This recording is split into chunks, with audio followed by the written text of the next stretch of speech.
Le réchauffement planétaire provoqué par l'homme n'est plus une simple théorie sur le climat. C'est devenu l'une des causes politiques et morales emblématiques de notre époque. Pour ses défenseurs, le temps des débats est révolu. Toute critique, même la plus rigoureuse scientifiquement, serait illégitime, voire dangereuse. Pourtant, dans ce film, nous allons montrer que les températures actuelles n'ont rien d'extraordinaire, que le climat de la Terre a toujours changé et qu'aucune preuve scientifique ne démontre que le climat est déterminé par le dioxyde de carbone, généré ou non par l'homme.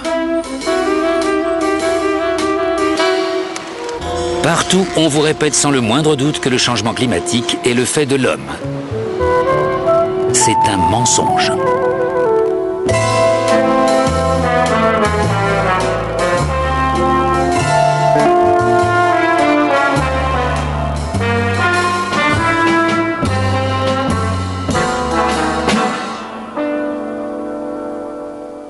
Quand on me dit « je ne crois pas au réchauffement planétaire », je réponds « moi si, mais je ne crois pas que le CO2 produit par les hommes en soit la seule cause ». Si vous m'aviez posé la question il y a quelques années, je vous aurais dit c'est le CO2. Pourquoi? Parce que, comme tout le monde, j'écoutais ce que disaient les médias. Les nouvelles du réchauffement planétaire provoqué par l'homme dont les médias nous inondent semblent chaque jour plus extraordinairement apocalyptiques. Et malgré tout, un certain nombre d'éminents spécialistes du climat affirment aujourd'hui que cette théorie n'a tout simplement aucun sens. Il y a eu des périodes dans l'histoire de la Terre lors desquelles la quantité de CO2 était 3 fois plus élevée qu'aujourd'hui, 10 fois plus élevée même. Si le CO2 avait un effet aussi capital sur le climat, ça apparaîtrait sur la courbe des températures.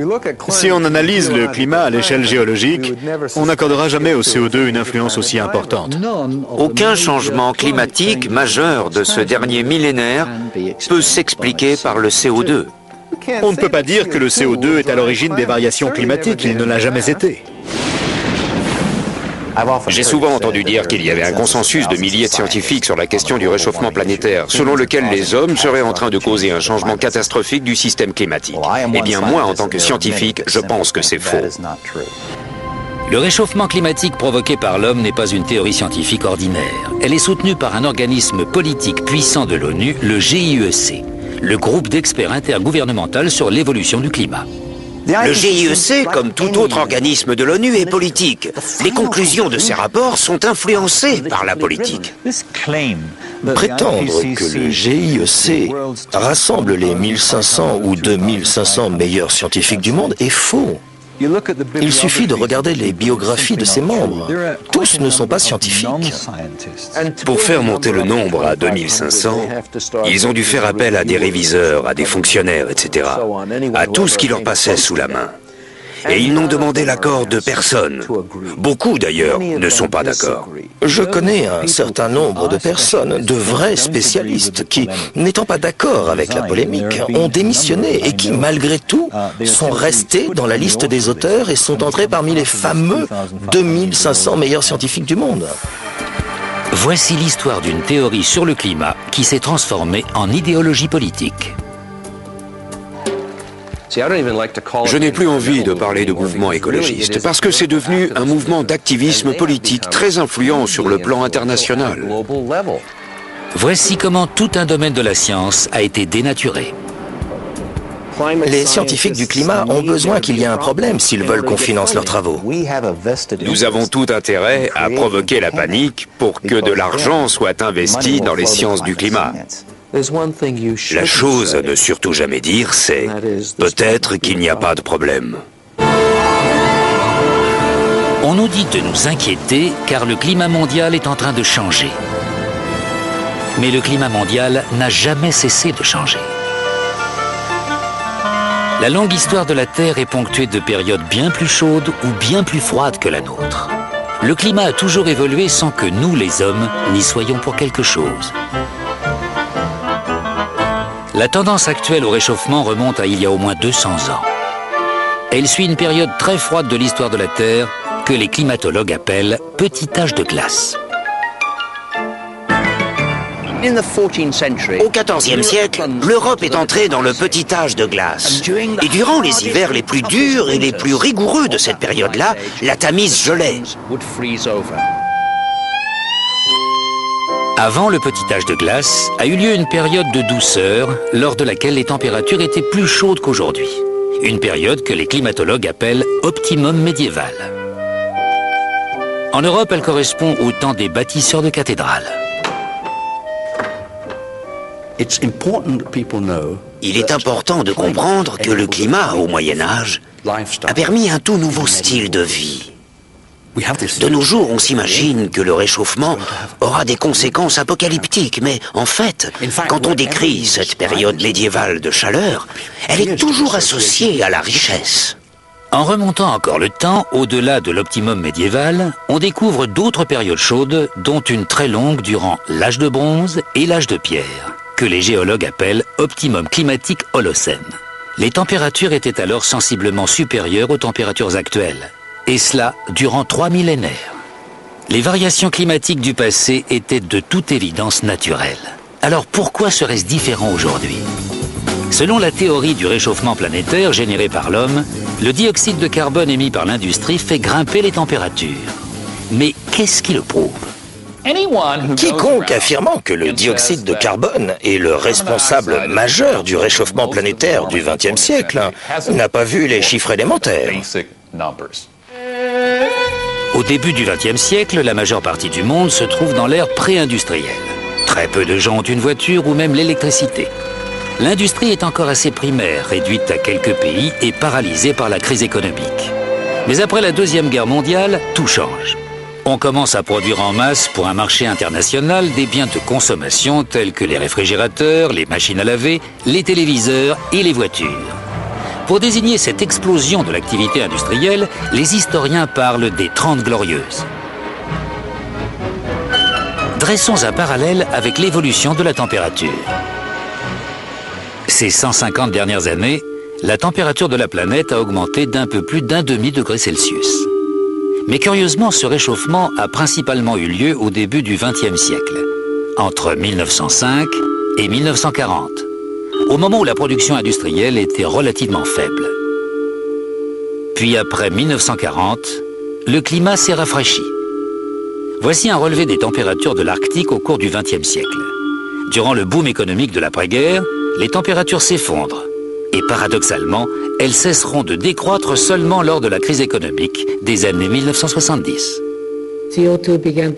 La quantité de CO2 a commencé à augmenter de manière exponentielle aux alentours de 1940. Mais à cette époque, la température a commencé à baisser et cela a duré jusqu'en 1975. Le rapport est donc inversé. Quand le CO2 augmente rapidement, la température baisse. On ne peut donc pas dire qu'ils évoluent dans le même sens.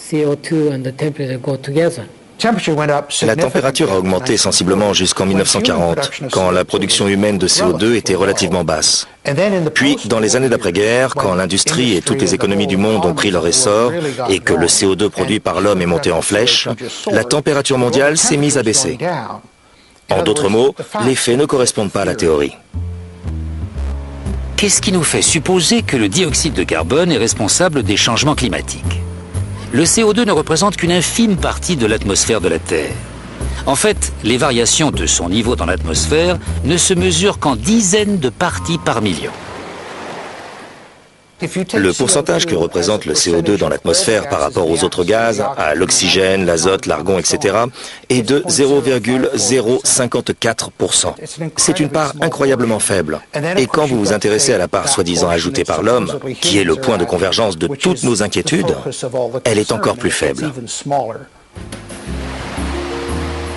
L'effet de serre n'est qu'une composante du système climatique de la Terre. Et le CO2 est un gaz à effet de serre relativement mineur. L'atmosphère se compose d'une multitude de gaz dont un petit pourcentage s'appelle gaz à effet de serre. Et 99% de ce tout petit pourcentage est de la vapeur d'eau, le gaz à effet de serre le plus important. La vapeur d'eau est un gaz à effet de serre de loin le plus important. Non seulement le CO2 n'est qu'un gaz à effet de serre secondaire, mais on est loin d'être sûr que ces gaz-là sont responsables du changement climatique. Pour en savoir plus, regardons le ciel, ou plutôt une partie du ciel appelée troposphère. Si les gaz à effet de serre sont responsables du réchauffement, celui-ci sera plus important au milieu de la troposphère, dans les 10-12 premiers kilomètres de l'atmosphère, qu'à la surface de la Terre. Ceci s'explique par de bonnes raisons théoriques liées à la manière dont fonctionne l'effet de serre. L'effet de serre fonctionne ainsi. Le Soleil envoie sa chaleur sur Terre. Sans les gaz à effet de serre, ces radiations solaires seraient renvoyées vers l'espace en laissant une planète froide et inhabitable. Les gaz à effet de serre retiennent la chaleur dans la troposphère quelques kilomètres au-dessus de la surface de la Terre. Et c'est là, selon les modèles climatiques, que le taux de réchauffement devrait être le plus élevé. Si les gaz à effet de serre en sont bien la cause. Selon tous les modèles, sans exception, le réchauffement devrait augmenter à mesure que l'on monte de la surface de la Terre vers l'atmosphère. Et le réchauffement maximal au-dessus de l'équateur devrait en fait avoir lieu à une altitude d'une dizaine de kilomètres. Le professeur John Christie est l'un des scientifiques chargés de mesurer la température de l'atmosphère de la Terre. En 1991, il a reçu la médaille de la NASA récompensant une réalisation scientifique exceptionnelle. Et en 1996, une récompense spéciale de la Société météorologique américaine pour avoir fait progresser fondamentalement notre capacité de maîtrise du climat. Il a également été l'auteur d'un rapport du GIEC, le groupe d'experts intergouvernemental sur l'évolution du climat, un organisme de l'ONU. Pour relever la température de l'atmosphère, les scientifiques, comme le professeur Christie, ont recours à deux moyens, les satellites et les ballons-sondes. On a constaté systématiquement qu'au-dessus de beaucoup d'endroits de la planète, la majeure partie de l'atmosphère ne se réchauffait pas autant que ce que l'on observe à la surface de la Terre. C'est un vrai casse-tête pour nous, parce que la théorie est assez simple. Si la surface se réchauffe, l'atmosphère supérieure devrait se réchauffer rapidement.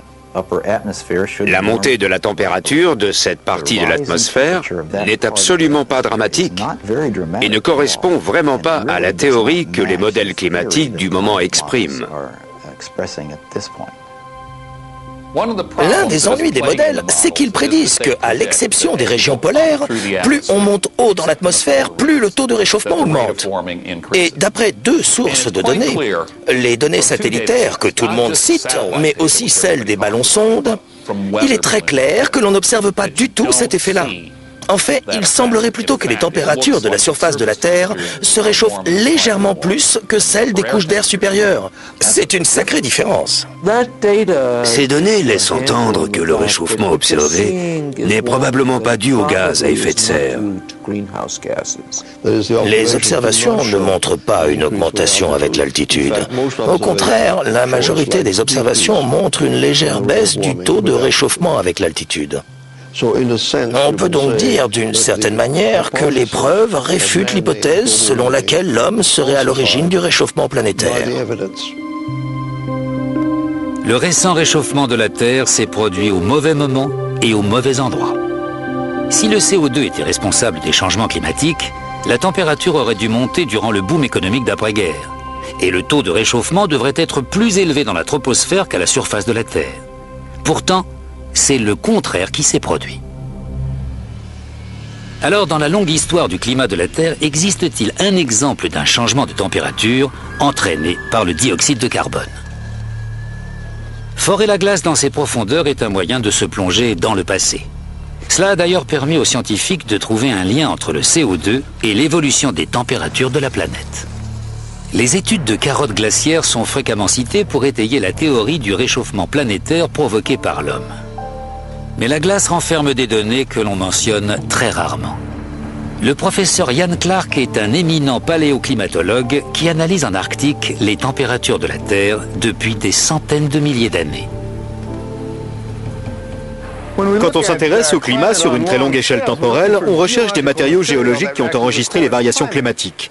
Prenons une carotte de glace, par exemple. Certes, on reconstitue la température à partir des isotopes de la glace, mais on libère également l'atmosphère prise dans cette glace et on peut alors observer le CO2 qu'elle contient. Le professeur Clark et d'autres chercheurs ont en effet mis en évidence un rapport entre la variation du taux de CO2 et celle de la température de l'air, mais pas celui qu'on attendait. Voici l'enregistrement climatique présent dans la carotte de Vostok. En rouge, c'est l'évolution des températures d'une époque lointaine à une époque plus proche, dans un intervalle capital, puisqu'il commence juste après une ère de glaciation. On note que la température grimpe, mais aussi que le CO2 la suit, avec un temps de décalage, un retard de 800 ans. On peut donc dire que la température a 8 siècles d'avance sur le CO2. Plusieurs études majeures de la calotte glaciaire ont été menées et toutes montrent la même chose. Les températures augmentent ou diminuent, puis quelques siècles plus tard, le taux de dioxyde de carbone les suit. Donc, de toute évidence, le dioxyde de carbone n'est pas la cause de ce réchauffement. On peut même dire que le réchauffement entraîne l'augmentation de dioxyde de carbone. Très clairement, le CO2 ne peut pas causer les changements de température. Il en est le produit. Il suit les changements de température. Les mesures réalisées grâce au forage de la calotte glaciaire nous conduisent au cœur même du problème. On dit que la température montera si le taux de CO2 en tant que gaz à effet de serre augmente dans l'atmosphère. Mais les forages font la démonstration inverse. Ils prouvent que l'hypothèse fondamentale de la théorie du changement climatique due à l'homme est fausse. Mais comment le réchauffement des températures peut-il faire augmenter la quantité de CO2 contenue dans l'atmosphère? La réponse se trouve au fin fond des océans. Les océans émettent dans l'atmosphère près de 80 gigatonnes de dioxyde de carbone par an, alors que les humains n'en émettent qu'environ 7 gigatonnes.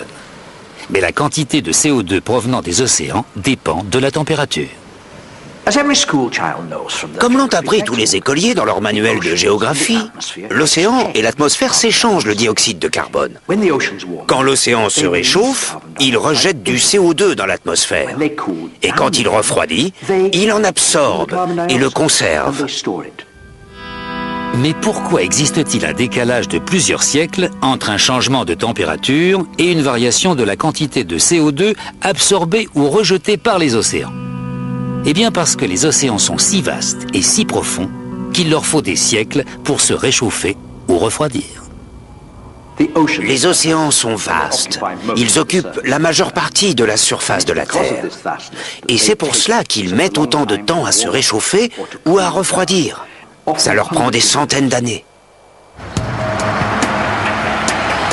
L'idée la plus répandue selon laquelle le dioxyde de carbone serait à l'origine des changements climatiques est en contradiction avec quantité de données scientifiques dont nous disposons, qu'elles proviennent de ballons-sondes, de satellites, de carottes de glace ou de relevés météorologiques historiques. Mais si le CO2 n'est pas le moteur de l'évolution climatique, alors qui l'est? N'est-ce pas étonnant de penser que ce sont les hommes qui, en faisant le plein d'essence ou en allumant la lumière, commandent le climat? Mais regardez le ciel! Regardez cette chose immense qu'est le Soleil! Bien que nous soyons 6,5 milliards, nous ne sommes rien à côté de lui. À la fin des années 1980, Piers Corbin, physicien solaire, décide d'essayer une méthode de prévision météorologique radicalement nouvelle. Sa technique permet des prévisions systématiquement plus précises que celles du Met Office, le service de météo britannique, malgré les vastes ressources de celui-ci. La presse l'acclame alors comme le super monsieur météo. Le secret de cette réussite, le soleil. Notre technique de prévision météo sur le long terme a commencé par l'étude des taches solaires et le désir de les prévoir. C'est alors que j'ai compris qu'il était beaucoup plus intéressant de se servir du soleil pour prévoir le temps.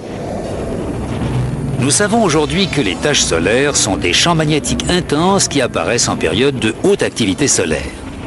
Mais pendant des siècles, bien avant que l'on comprenne correctement le phénomène, les astronomes du monde entier ont compté les taches solaires, pensant que plus elles étaient nombreuses, plus cela annonçait un temps chaud. En 1893, l'astronome britannique Edward Maunder observe que, durant le petit âge de glace, le nombre de taches solaires était quasi nul, ce qui marque une période d'inactivité solaire, connue désormais sous le nom de minimum de Maunder. Mais les taches solaires sont-elles un indicateur météorologique fiable? J'ai décidé d'évaluer notre technique en pariant sur le temps par l'intermédiaire du bookmaker William Hill. Je pariais contre les prévisions du Met Office et j'ai gagné de l'argent mois après mois. Par exemple, le Met Office avait prévu que l'hiver dernier serait exceptionnellement froid. Nous avons dit « Non, c'est faux. On sera très proche des normales saisonnières », tout en précisant qu'il ferait particulièrement froid après Noël et en février. Nous avons eu raison et ils ont eu tort. En 1991, des scientifiques renommés de l'Institut météorologique danois décident de dresser une liste des taches solaires du XXe siècle et d'établir une comparaison avec les relevés de température. Ils découvrent ainsi un lien incroyablement étroit entre l'activité du Soleil et les changements de température sur Terre. D'après leurs observations, l'activité solaire a nettement augmenté jusqu'en 1940, pour décroître jusqu'aux années 1970 et enfin reprendre. Quand nous avons mis en avant cette corrélation entre la température et les taches solaires ou les cycles solaires, on nous a dit « Ok, mais ce n'est peut-être qu'une coïncidence. » Alors comment prouver que ce n'était pas une simple coïncidence?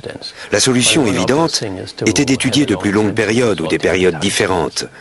Nous sommes donc remontés dans le temps.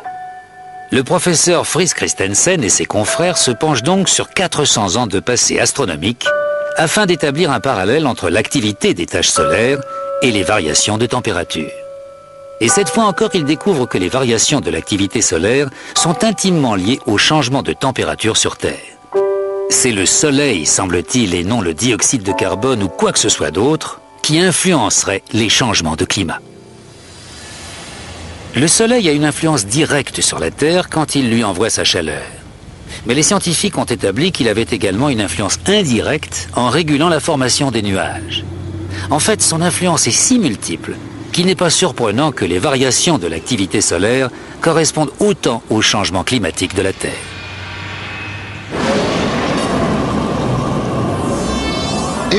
Si vous aviez des rayons X à la place des yeux, ce que vous voyez comme une jolie boule jaune inoffensive vous apparaîtrait comme un tigre enragé. Le Soleil est une brute d'une incroyable violence.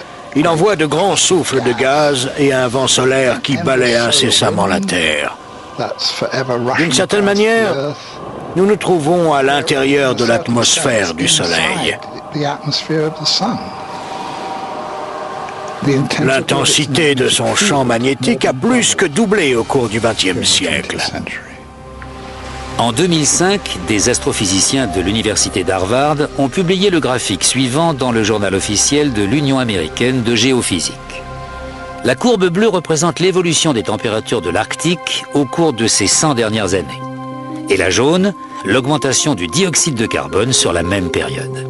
Manifestement, elles ne sont pas liées l'une à l'autre. Mais regardons de plus près la courbe des températures et cette ligne rouge qui décrit les variations de l'activité solaire au cours du XXe siècle, telles que l'ont établi de manière indépendante des scientifiques de la NASA et de l'Agence fédérale américaine de recherche atmosphérique et océanique. L'activité solaire du siècle dernier, des siècles derniers, sur une base décennale, est en corrélation avec les températures de l'Arctique et de la glace de mer. Pour nombre de scientifiques, la conclusion s'impose. Le Soleil gouverne le climat. Le CO2 ne compte pas. Alors pourquoi, si tel est le cas, nous assène-t-on constamment, jour après jour, que le réchauffement planétaire est le fait de l'homme? Pourquoi tant de personnes des médias et d'autres professions présentent-elles cela comme un fait incontestable? Pour comprendre l'impact de la théorie du réchauffement planétaire, racontons comment elle s'est développée.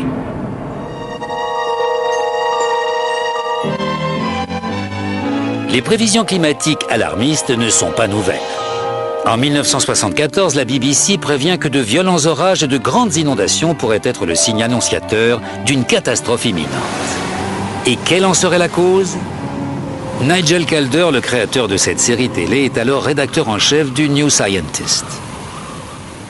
Dans The Weather Machine, nous nous faisions l'écho de l'idée dominante de l'époque, c'est-à-dire la crainte d'un refroidissement planétaire et de l'arrivée d'une nouvelle période glaciaire. Nous sommes tout petits à côté de la glace. Après des décennies à observer la chute des températures, les experts de l'époque annoncent que le refroidissement du monde aura des conséquences catastrophiques. Nous sommes sous la menace constante d'un grand gel. Cette nouvelle période glaciaire s'emparera-t-elle de nos terres et ensevelira-t-elle nos villes du Nord? Mais au milieu de ces prévisions alarmistes pointe une lueur d'espoir. Bert Bolin, un scientifique suédois, suggère timidement que le dioxyde de carbone émis par l'homme pourrait réchauffer la planète, mais il n'en est pas sûr. La planète renferme de grandes réserves de pétrole. Et il nous reste encore beaucoup de charbon, mais il semblerait que nous les brûlions de plus en plus vite. Si nous continuons ainsi, dans une cinquantaine d'années, le climat pourrait s'être réchauffé de quelques degrés. Qui sait?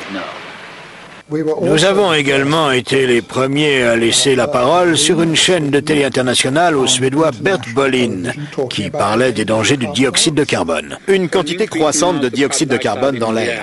Et je me souviens que d'éminents spécialistes m'ont alors reproché farouchement de m'être laissé séduire par ces idées fantaisistes. Dans les années 1970, à l'apogée de la peur du refroidissement planétaire, la théorie excentrique de Bert Bolin, celle du réchauffement planétaire provoqué par l'homme, semble absurde. Mais deux événements viennent inverser la tendance. 1. Les températures commencent à se réchauffer, et 2. Les mineurs britanniques se mettent en grève. Margaret Thatcher, alors Premier ministre de Grande-Bretagne, fait de l'énergie un problème politique. Au début des années 1970, le choc pétrolier a plongé le monde dans la crise. En Grande-Bretagne, une grève écrasante des mineurs a également provoqué des coupures d'électricité et la chute du gouvernement conservateur. Madame Thatcher est donc prête à tout pour ne pas subir le même sort. What we have seen in this country is the emergence of an organized revolutionary minority whose real aim is the destruction of democratic parliamentary government. La politisation du sujet a commencé avec Margaret Thatcher. Elle s'est toujours beaucoup impliquée dans la promotion de l'énergie nucléaire. Je m'en souviens puisque j'ai été secrétaire d'État à l'énergie. Et cela bien avant que l'on parle du problème du changement climatique. Parce qu'elle s'inquiétait pour la sécurité de l'énergie. Et que ni le pétrole, ni le syndicat national des mineurs ne lui inspiraient confiance. Elle ne croyait ni au pétrole, ni au charbon. Elle pensait donc que nous devions continuer à développer l'énergie nucléaire. Puis, quand la théorie du réchauffement climatique planétaire est apparue, elle a pensé « c'est parfait ». Voilà un nouvel argument en faveur du nucléaire, puisque cette énergie-là ne crée pas d'émissions de CO2. Tel était son propos qui depuis a été quelque peu déformé. Elle s'est donc rendue à la Royal Society, l'Académie britannique des sciences, et a dit « il y aura de l'argent à la clé si vous prouvez cette théorie ». Alors forcément, ils l'ont prouvé.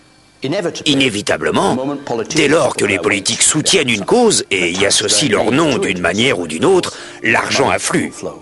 C'est ainsi. Et inévitablement, les institutions de recherche et de développement se sont mises à bouillonner, si je puis dire.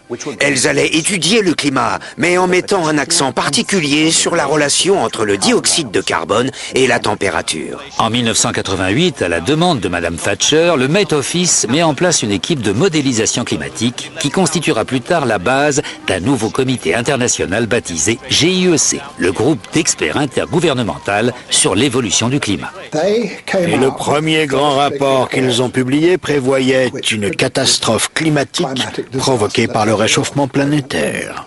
Je me souviens de la conférence destinée à la presse scientifique à laquelle j'ai assisté. J'étais frappé par deux choses. Premièrement, la simplicité et l'éloquence du message, ainsi que l'énergie avec laquelle il nous était transmis. Et deuxièmement, le mépris total de toutes les découvertes climatologiques réalisées jusqu'alors, y compris le rôle du Soleil, qui pourtant avait été au centre d'une réunion importante de la Royal Society quelques mois plus tôt. Mais la toute nouvelle importance accordée au dioxyde de carbone généré par l'homme dans les problèmes environnementaux ne séduit pas que Margaret Thatcher. Patrick Moore est considéré comme l'un des plus grands écologistes de sa génération. Il est l'un des fondateurs de Greenpeace. Le climat est devenu un centre d'intérêt majeur pour deux raisons bien distinctes. Premièrement, au milieu des années 80, la majorité des gens étaient d'accord avec la plupart des idées raisonnables que les mouvements écolos préconisaient. Quand une majorité de gens est d'accord avec vous, pas facile de continuer à la provoquer. La seule façon de rester contestataire était donc d'adopter des positions encore plus extrêmes. Quand j'ai quitté Greenpeace, ils étaient en train de se mettre d'accord sur une campagne interdisant le chlore dans le monde entier. Je leur ai dit, mais il fait partie du tableau de classification périodique des éléments. Je ne suis pas sûr que notre juridiction permette d'interdire entièrement un élément chimique. Et deuxièmement, l'extrémisme écologique a vu le jour à cause de l'échec du communisme. Le mur est tombé. Et beaucoup de pacifistes et de militants politiques se sont alors tournés vers le mouvement écologiste en amenant avec eux leur néo-marxisme.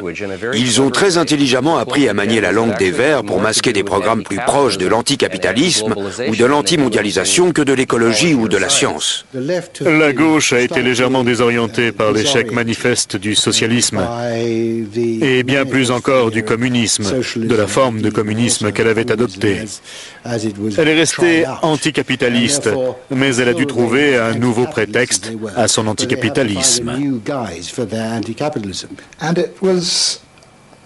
Ça a donné une alliance étonnante allant de Margaret Thatcher à droite jusqu'aux écologistes anticapitalistes d'extrême gauche.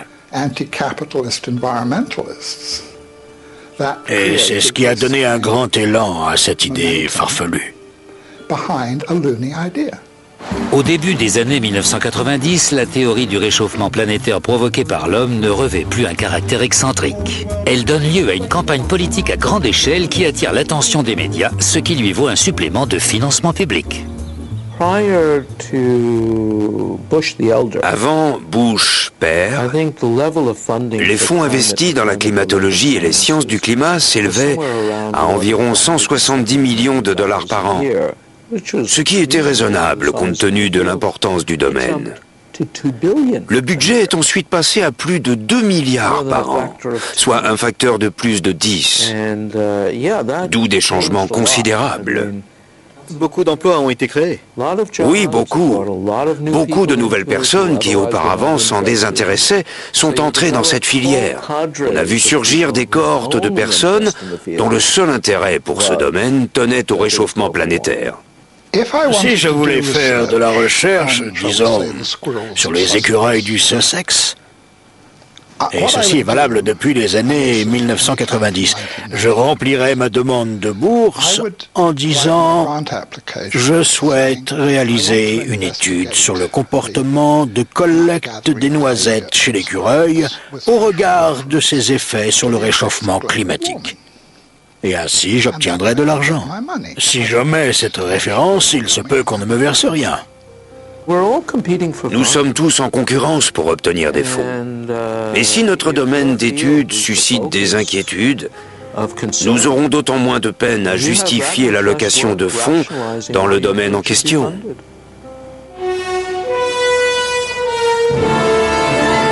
Une proportion importante de ces fonds a été consacrée à l'élaboration de modèles permettant de concevoir des projections climatiques.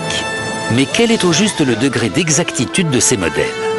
Le Dr Roy Spencer a été un chercheur de haut rang en études climatiques au Centre de vol spatial Marshall de la NASA.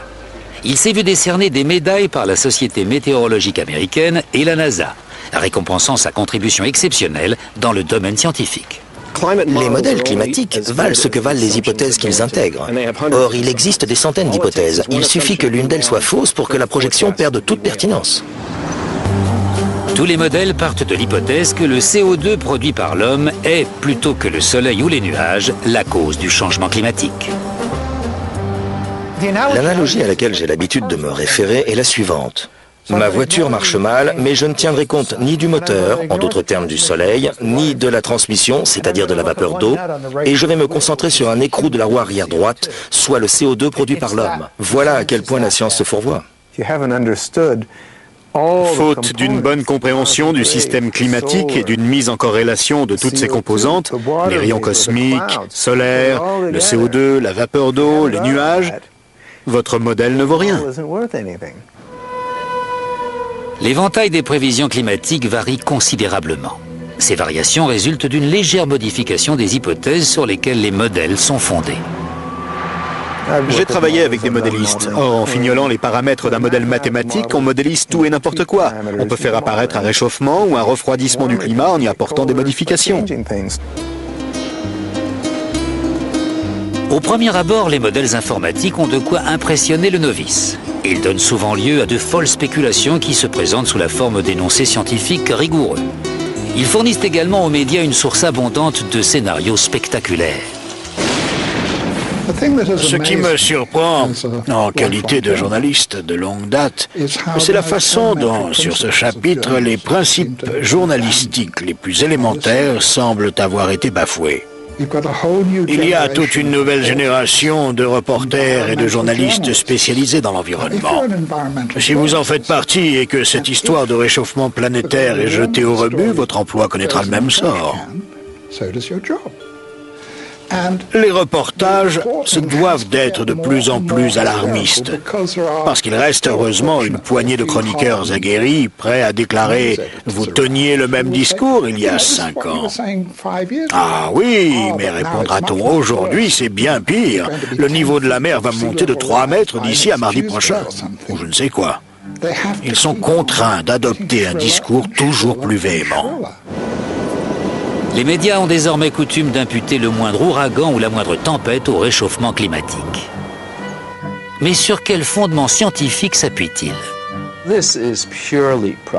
C'est de la pure propagande. Tous les manuels de météorologie nous disent que la principale cause des perturbations climatiques est la différence des températures entre les tropiques et les pôles. Et on nous dit que si le climat se réchauffe, cette différence se réduira. On devrait donc en conclure que le climat sera moins rigoureux et qu'il y aura moins de variations climatiques. Mais pour une raison ou une autre, comme ce n'est pas assez catastrophiste, on vous dit le contraire. On entend parfois dire qu'un réchauffement modéré suffirait à faire fondre les calottes glaciaires polaires de la planète. Mais que nous apprend l'histoire climatique de notre planète ? Nous disposons de relevés de température effectués au Groenland il y a plusieurs milliers d'années. Le Groenland a connu dans le passé des températures bien plus élevées qu'aujourd'hui. Il y a seulement 1000 ans, il y faisait plus chaud qu'aujourd'hui, sans pour autant qu'il y ait eu de fonte glaciaire dramatique. Même si l'on considère le permagel, cette couche de glace qu'on trouve par exemple en Russie, on s'aperçoit qu'une grande partie de celui-ci a fondu il y a 7 ou 8 000 ans dans des proportions bien plus importantes que celles des projections actuelles. En d'autres termes, il s'agit là d'une évolution historique, mais le monde ne s'est pas pour autant brusquement effondré. Le professeur Seyunichi Akasofu dirige le centre de recherche arctique de l'Alaska, le plus important institut du monde en la matière. Le professeur Akasofu souligne que les calottes glaciaires sont soumises en permanence à un processus naturel d'expansion et de contraction. La chute de blocs de glace du continent antarctique, dont de temps à autre on entend parler, a dû se produire à toutes les époques. Mais comme nous disposons aujourd'hui de satellites qui détectent ces phénomènes, ils font l'actualité. Je vois tous ces programmes télévisés relatifs au réchauffement planétaire montrant de grands blocs de glace qui s'effondrent sur les bords des glaciers. Mais on oublie que la glace est toujours en mouvement. Ces images satellites de la NASA montrent dans toute leur ampleur l'expansion et la contraction naturelle des glaces de la mer polaire au cours des années 1990. Les journaux d'information diffusent régulièrement des images de glace se détachant des bords de l'Arctique. Ce que l'on omet de dire, en revanche, c'est qu'il s'agit d'un phénomène aussi ordinaire en Arctique que la chute des feuilles un jour d'automne. On me demande, avez-vous vu de la glace tomber sur les bords des glaciers? Oui, c'est le dégel du printemps. Il se produit tous les ans. Les journalistes nous sollicitent en permanence à l'affût d'éléments sur l'effet de serre. Je leur réponds qu'il n'existe rien de tel. Il est aussi courant d'imputer la variation du niveau des mers au changement climatique. Mais cette corrélation est-elle scientifiquement avérée? La variation du niveau des mers sur la planète est régie par 2 facteurs. D'une part, des facteurs locaux. Le rapport de la mer à la terre, lequel a, soit dit en passant, plus à voir avec l'élévation ou l'affaissement du niveau des terres qu'avec la hausse ou la baisse du niveau des eaux. D'autre part, le statisme, la variation du niveau des mers à l'échelle mondiale. Celle-ci est liée à l'expansion thermique des océans. Elle n'a rien à voir avec la fonte des glaces et se déroule sur des durées bien plus longues que l'espace de votre vie ou de la mienne avant même qu'on puisse la détecter. On soutient par ailleurs qu'une faible hausse des températures entraînera la propagation vers le nord de maladies tropicales mortelles transmises par les insectes, telles la malaria. Mais là encore, est-ce bien exact?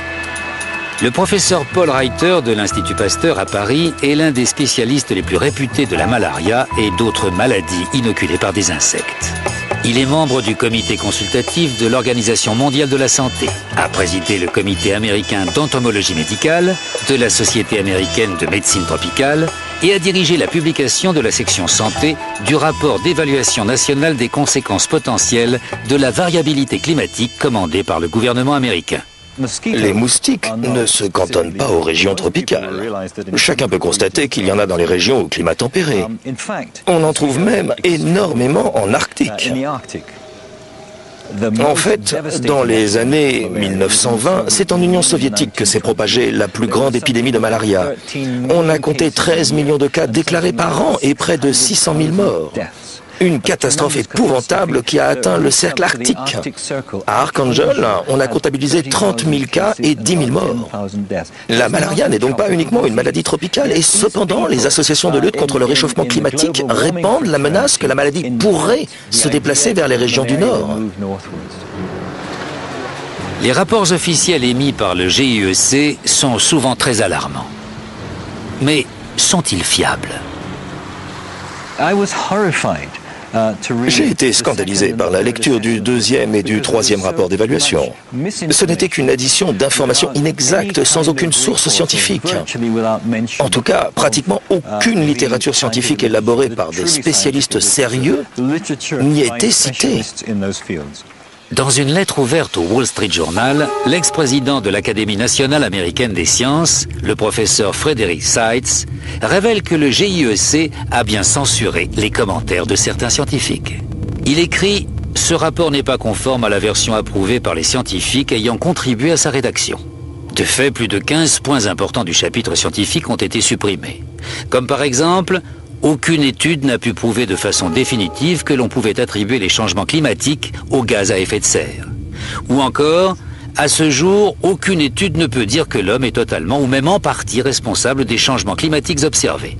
Et le professeur Seitz de conclure, « Jamais je n'ai constaté une violation aussi alarmante des règles de la déontologie que celle dont témoignent les événements qui ont abouti au rapport du GIEC. » En retour, le GIEC ne nie pas avoir supprimé des articles, tout en certifiant que cela n'a pas été fait par malhonnêteté ou parti pris, et affirme que, par ailleurs, les incertitudes sur les causes du réchauffement global ont été conservées.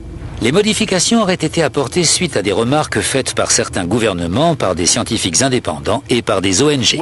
Quand j'ai démissionné du GIEC, j'ai cru que l'affaire était classée, jusqu'à ce que je constate que mon nom figurait encore sur l'avant-projet.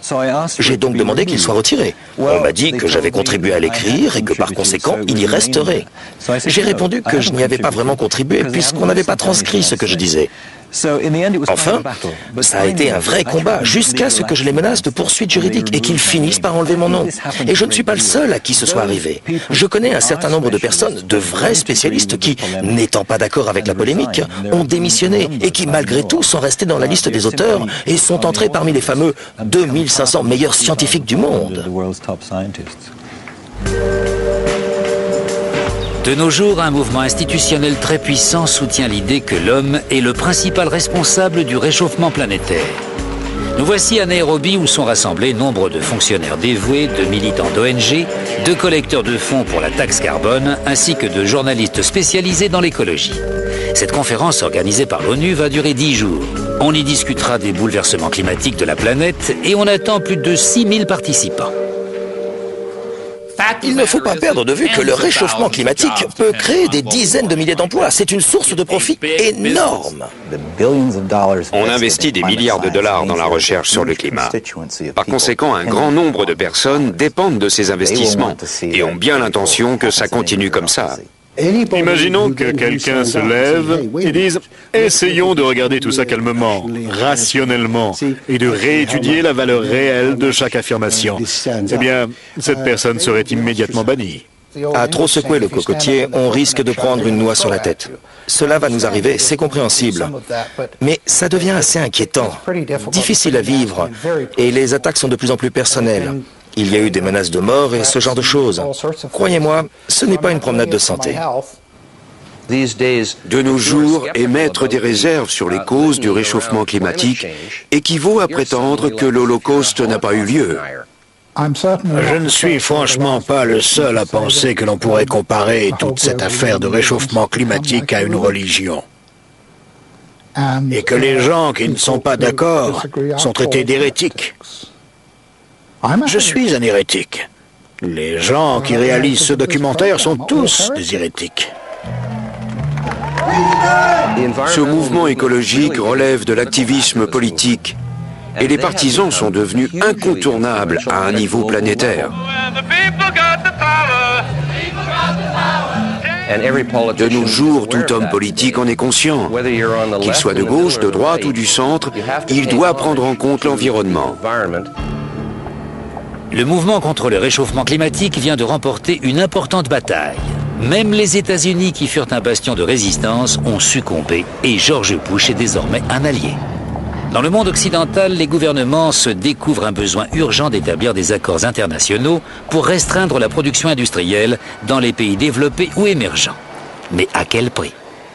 Paul Driessen est un ancien militant écologiste. Ma grande inquiétude, c'est que les politiques mises en œuvre pour soi-disant lutter contre le réchauffement climatique aient une répercussion désastreuse sur les populations les plus pauvres du globe.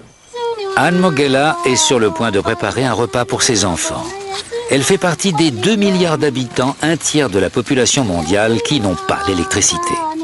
Ces gens doivent donc faire un feu de bois ou de crottin séché à l'intérieur de leur habitat.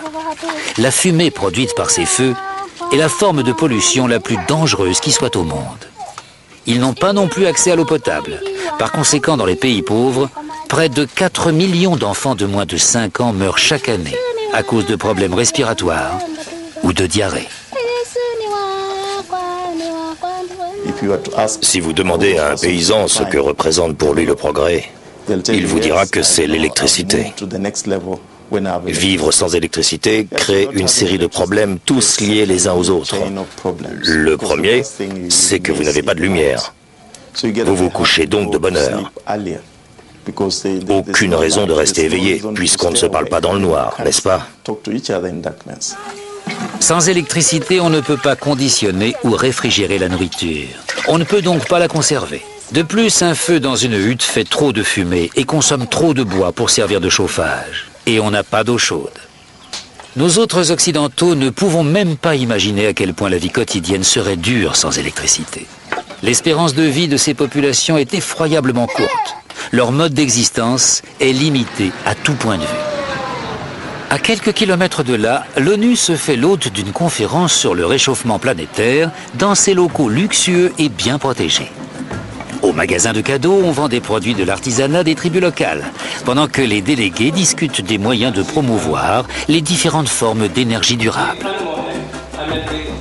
L'Afrique produit du charbon ainsi que du pétrole, mais les écologistes réfutent ces combustibles à bas prix. Ils prônent l'utilisation des énergies solaires ou éoliennes en Afrique et dans tout le tiers-monde. Ça semble cher aux Européens et aux Américains, mais pour les Africains, inutile d'en parler. C'est contraire au bon sens. Les pays riches peuvent se permettre des expérimentations coûteuses sur les énergies nouvelles, mais nous, on en est encore au stade de la survie. Pour l'ancien écologiste qu'est Paul Driessen, l'aspect le plus abject de la lutte contre le réchauffement climatique est le projet d'obliger les pays pauvres à se servir des sources d'énergie les plus chères de la planète et des moyens de production électrique les moins efficaces. Très clairement, obliger le tiers-monde à n'utiliser que l'énergie solaire ou éolienne revient à leur interdire l'accès à l'électricité. L'objection que l'on peut faire aux écologistes occidentaux qui nous verraient bien utiliser des panneaux solaires et des éoliennes, c'est que ce n'est pas comme ça qu'on va industrialiser l'Afrique.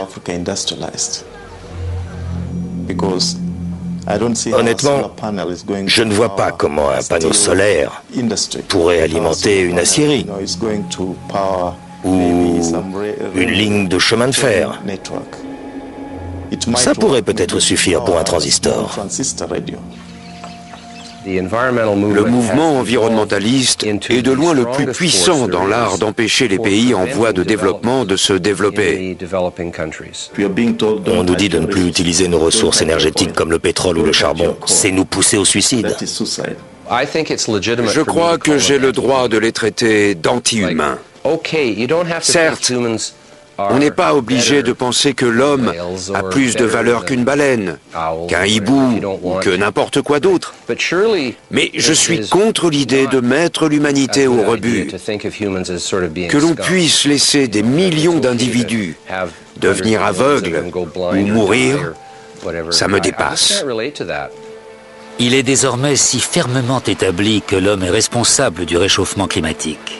Et toute opposition à ce concept est si efficacement muselée que la théorie semble irréfutable. Mais l'alarme sonnée contre le réchauffement climatique est surdimensionnée.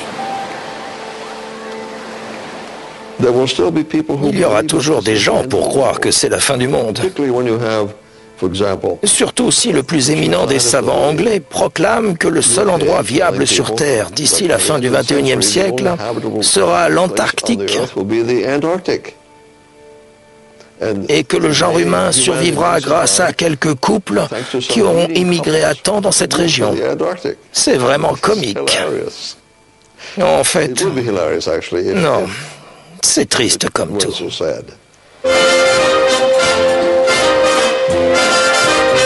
What's tomorrow's weather? What's the low? What's the high? Will it be wet or dry?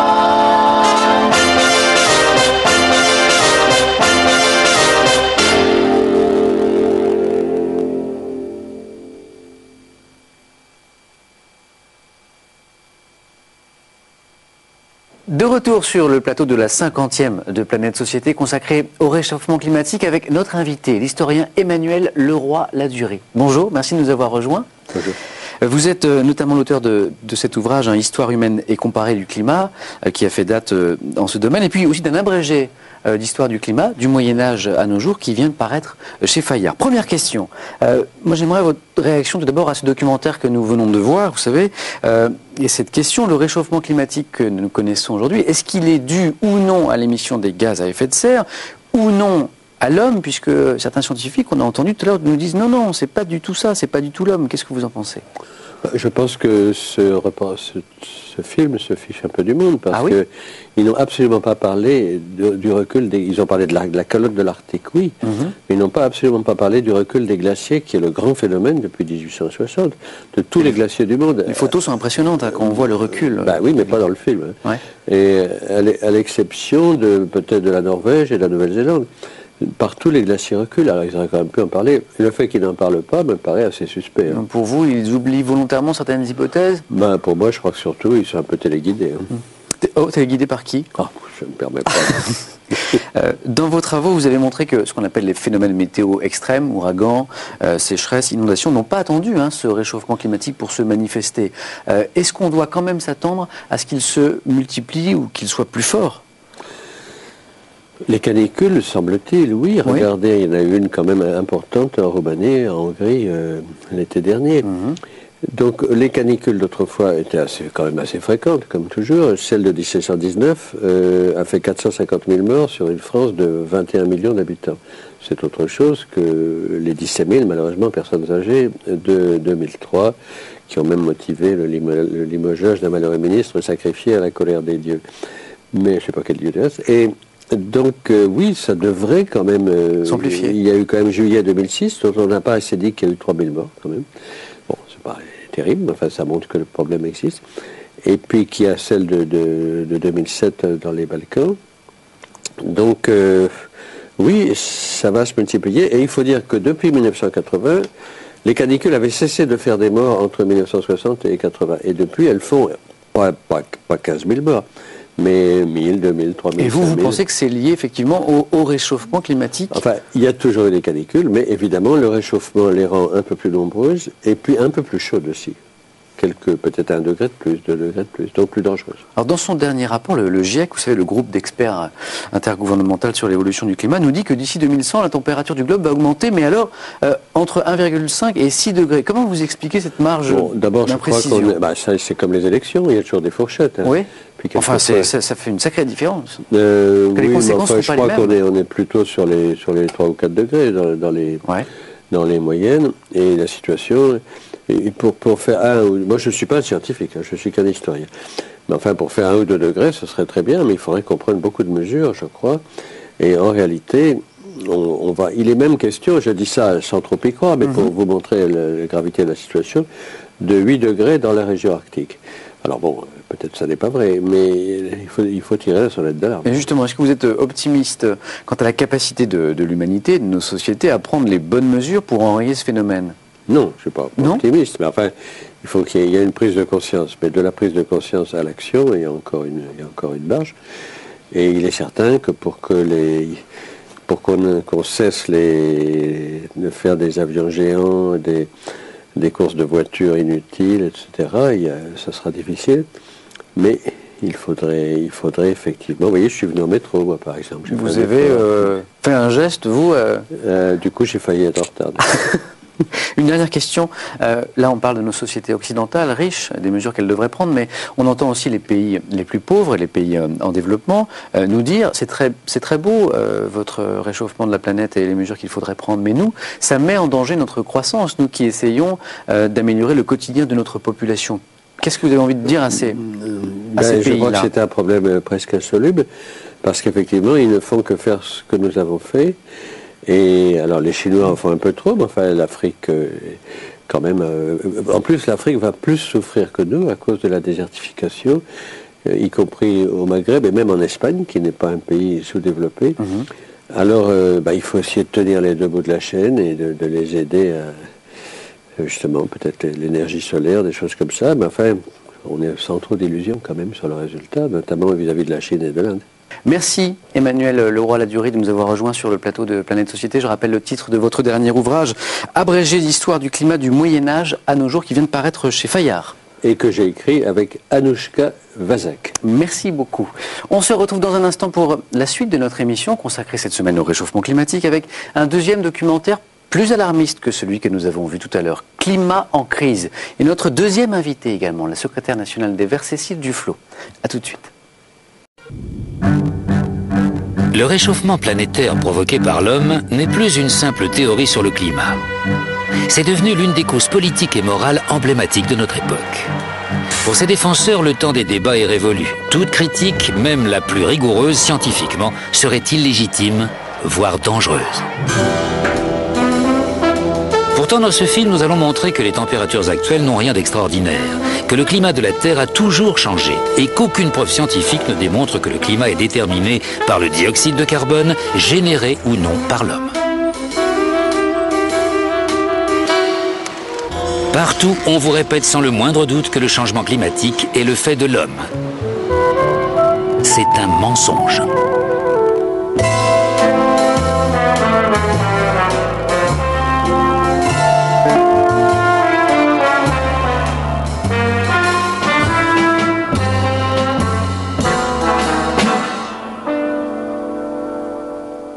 Quand on me dit « je ne crois pas au réchauffement planétaire », je réponds « moi si, mais je ne crois pas que le CO2 produit par les hommes en soit la seule cause ». Si vous m'aviez posé la question il y a quelques années, je vous aurais dit c'est le CO2. Pourquoi? Parce que, comme tout le monde, j'écoutais ce que disaient les médias. Les nouvelles du réchauffement planétaire provoquées par l'homme dont les médias nous inondent semblent chaque jour plus extraordinairement apocalyptiques. Et malgré tout, un certain nombre d'éminents spécialistes du climat affirment aujourd'hui que cette théorie n'a tout simplement aucun sens. Il y a eu des périodes dans l'histoire de la Terre lors desquelles la quantité de CO2 était 3 fois plus élevée qu'aujourd'hui, 10 fois plus élevée même. Si le CO2 avait un effet aussi capital sur le climat, ça apparaîtrait sur la courbe des températures. Si on analyse le climat à l'échelle géologique, on n'accordera jamais au CO2 une influence aussi importante. Aucun changement climatique majeur de ce dernier millénaire peut s'expliquer par le CO2. On ne peut pas dire que le CO2 est à l'origine des variations climatiques, il ne l'a jamais été. J'ai souvent entendu dire qu'il y avait un consensus de milliers de scientifiques sur la question du réchauffement planétaire, selon lequel les hommes seraient en train de causer un changement catastrophique du système climatique. Eh bien moi, en tant que scientifique, je pense que c'est faux. Le réchauffement climatique provoqué par l'homme n'est pas une théorie scientifique ordinaire. Elle est soutenue par un organisme politique puissant de l'ONU, le GIEC. Le groupe d'experts intergouvernemental sur l'évolution du climat.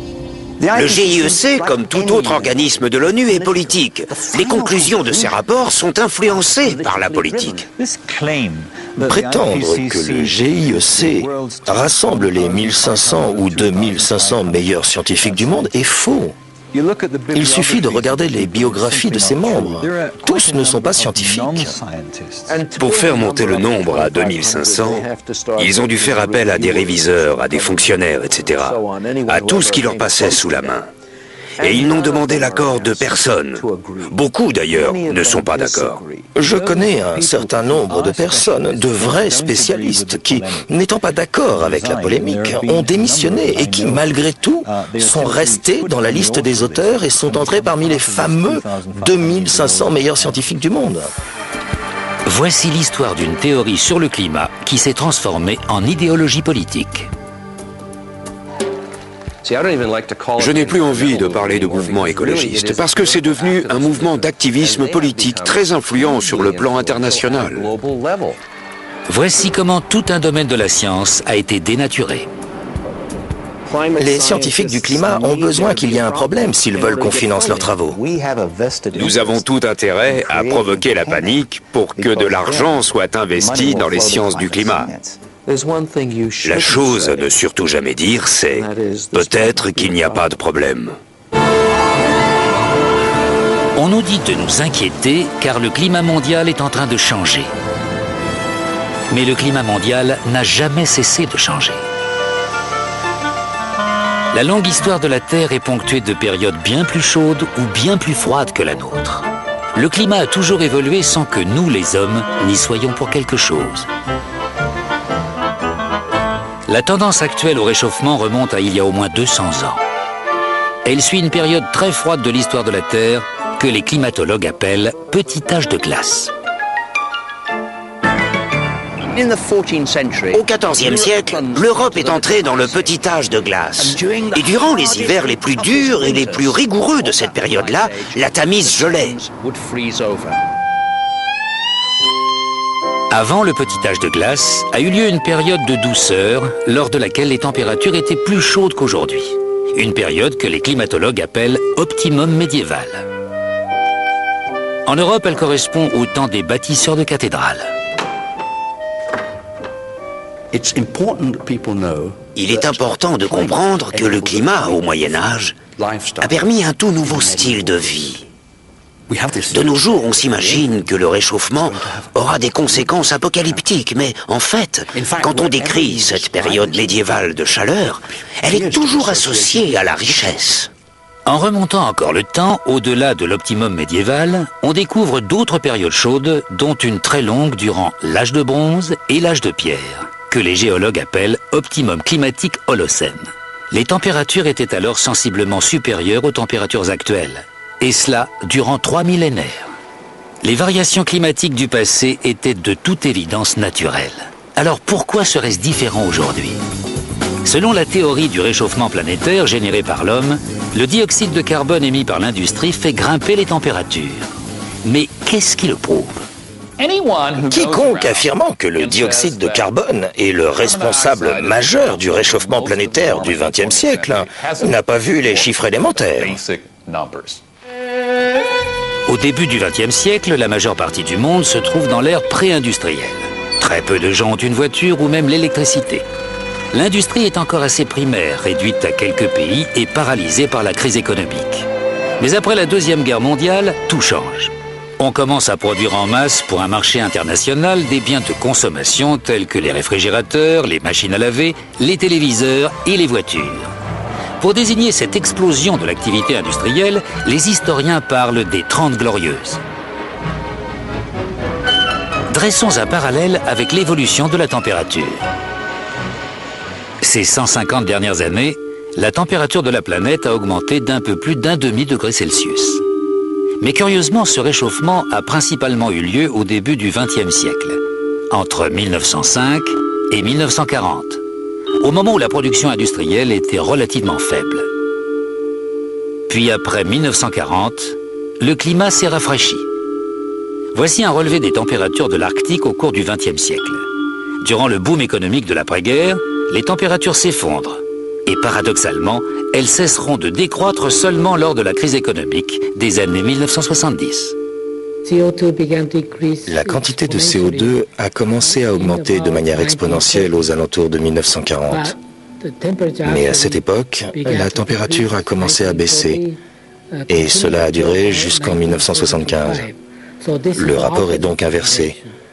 Quand le CO2 augmente rapidement, la température baisse. On ne peut donc pas dire qu'ils évoluent dans le même sens. La température a augmenté sensiblement jusqu'en 1940, quand la production humaine de CO2 était relativement basse.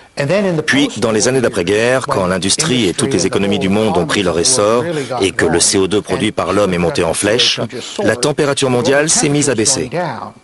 En d'autres mots, les faits ne correspondent pas à la théorie. Qu'est-ce qui nous fait supposer que le dioxyde de carbone est responsable des changements climatiques? Le CO2 ne représente qu'une infime partie de l'atmosphère de la Terre. En fait, les variations de son niveau dans l'atmosphère ne se mesurent qu'en dizaines de parties par million. Le pourcentage que représente le CO2 dans l'atmosphère par rapport aux autres gaz, à l'oxygène, l'azote, l'argon, etc., est de 0,054%. C'est une part incroyablement faible. Et quand vous vous intéressez à la part soi-disant ajoutée par l'homme, qui est le point de convergence de toutes nos inquiétudes, elle est encore plus faible. L'effet de serre n'est qu'une composante du système climatique de la Terre. Et le CO2 est un gaz à effet de serre relativement mineur. L'atmosphère se compose d'une multitude de gaz dont un petit pourcentage s'appelle gaz à effet de serre.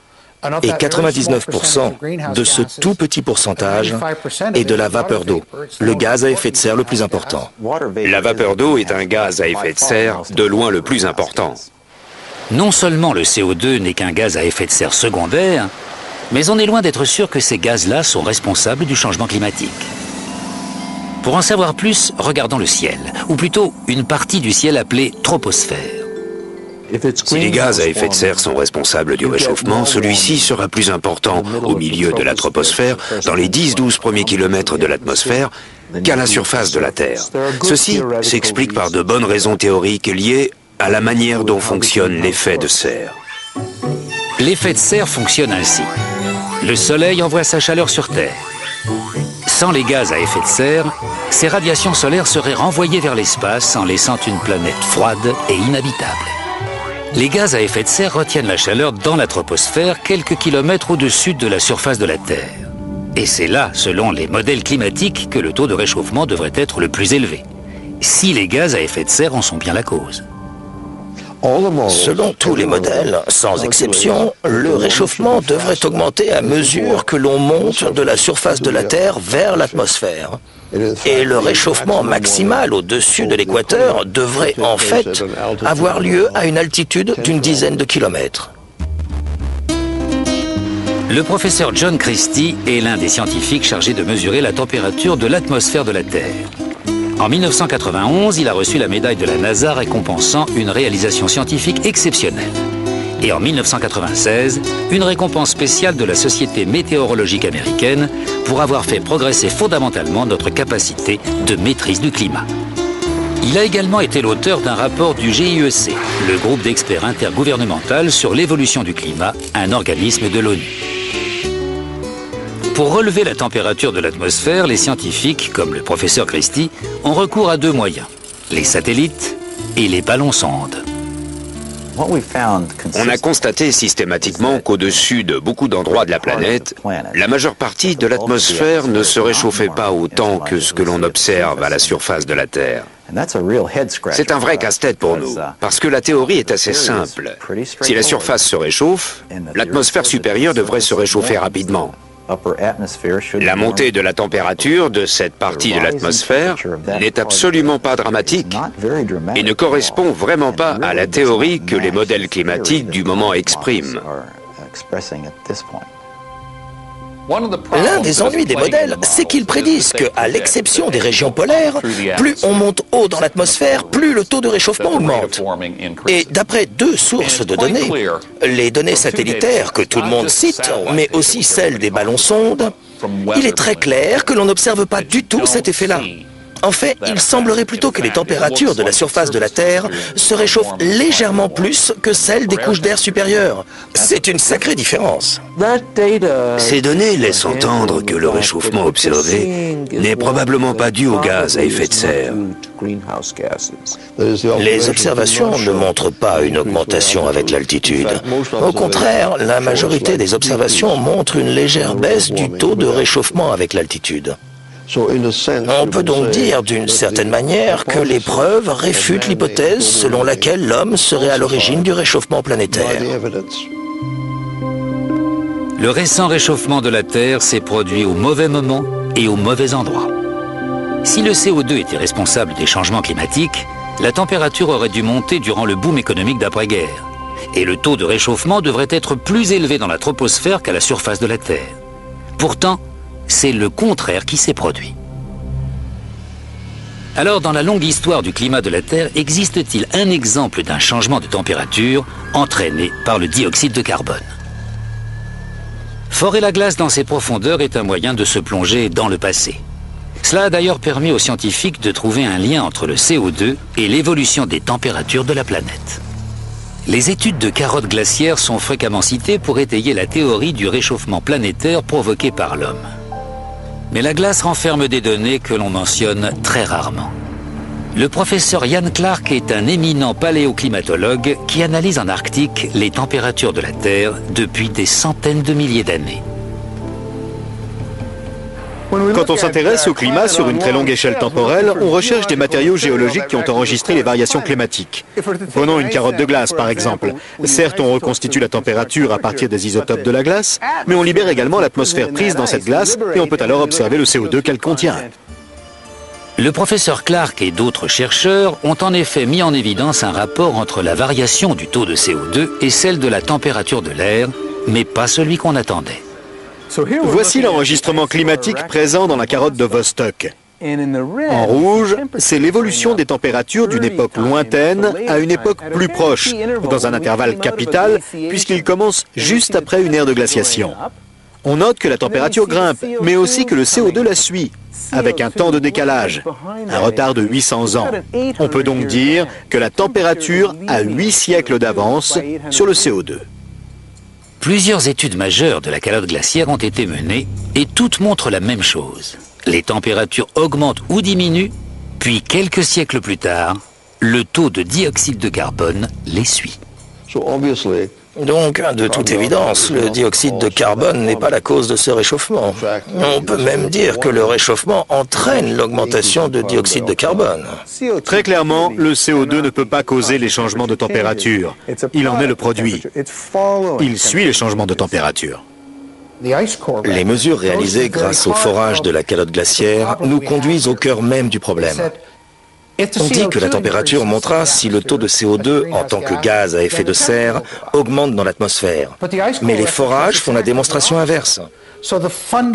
Ils prouvent que l'hypothèse fondamentale de la théorie du changement climatique due à l'homme est fausse. Mais comment le réchauffement des températures peut-il faire augmenter la quantité de CO2 contenue dans l'atmosphère? La réponse se trouve au fin fond des océans.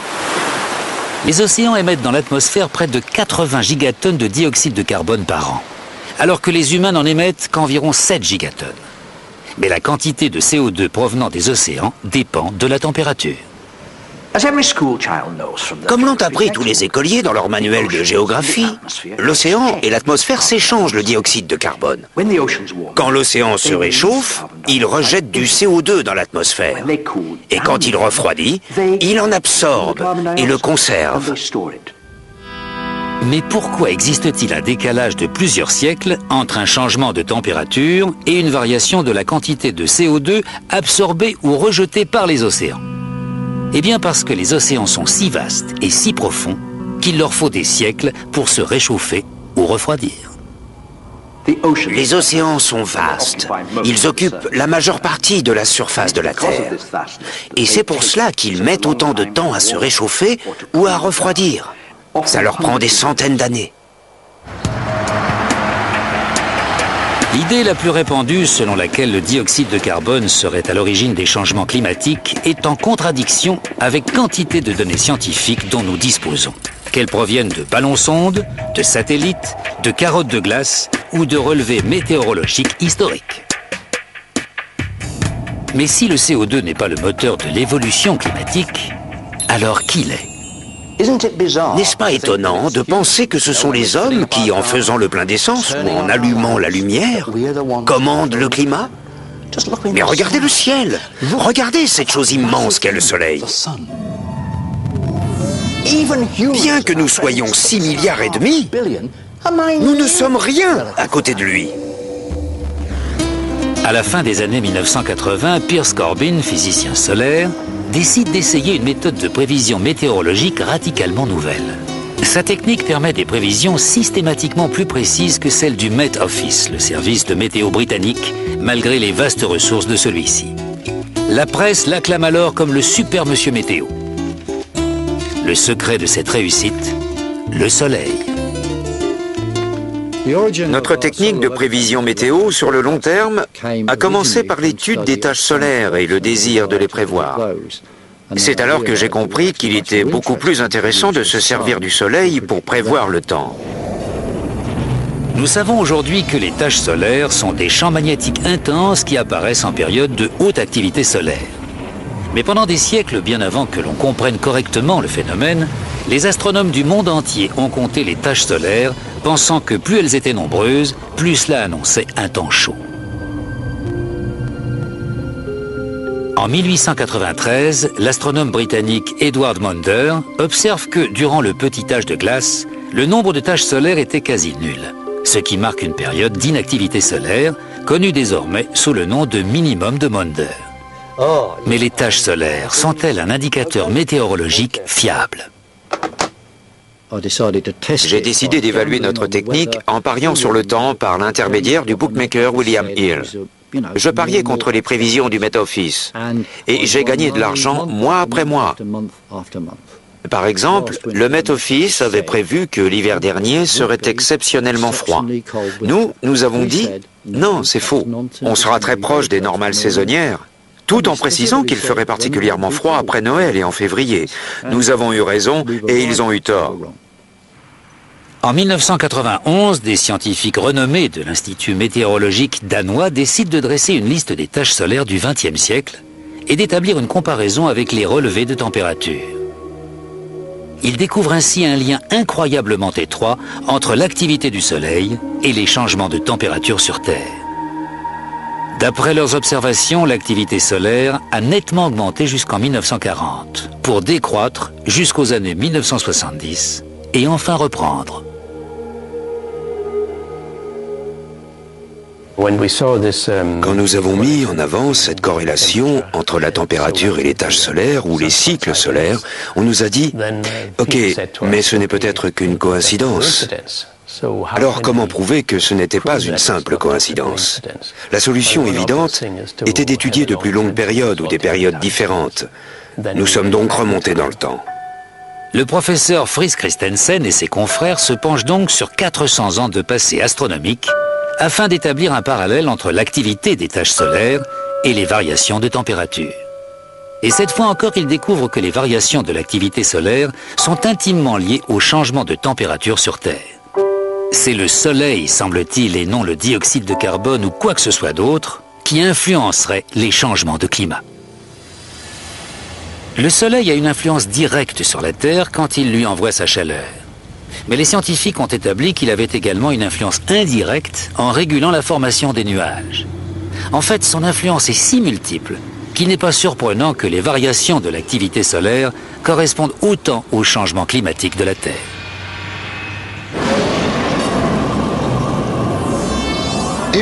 Si vous aviez des rayons X à la place des yeux, ce que vous voyez comme une jolie boule jaune inoffensive vous apparaîtrait comme un tigre enragé. Le Soleil est une brute d'une incroyable violence. Il envoie de grands souffles de gaz et un vent solaire qui balaie incessamment la Terre. D'une certaine manière, nous nous trouvons à l'intérieur de l'atmosphère du Soleil. L'intensité de son champ magnétique a plus que doublé au cours du XXe siècle. En 2005, des astrophysiciens de l'université d'Harvard ont publié le graphique suivant dans le journal officiel de l'Union américaine de géophysique. La courbe bleue représente l'évolution des températures de l'Arctique au cours de ces 100 dernières années. Et la jaune, l'augmentation du dioxyde de carbone sur la même période. Manifestement, elles ne sont pas liées l'une à l'autre.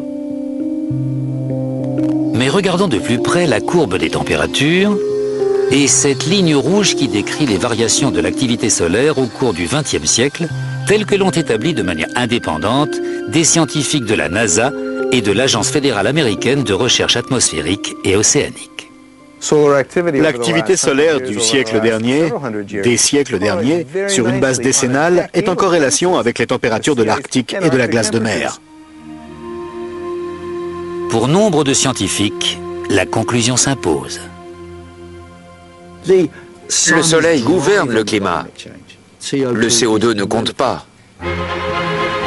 Alors pourquoi, si tel est le cas, nous assène-t-on constamment, jour après jour, que le réchauffement planétaire est le fait de l'homme? Pourquoi tant de personnes des médias et d'autres professions présentent-elles cela comme un fait incontestable? Pour comprendre l'impact de la théorie du réchauffement planétaire, racontons comment elle s'est développée.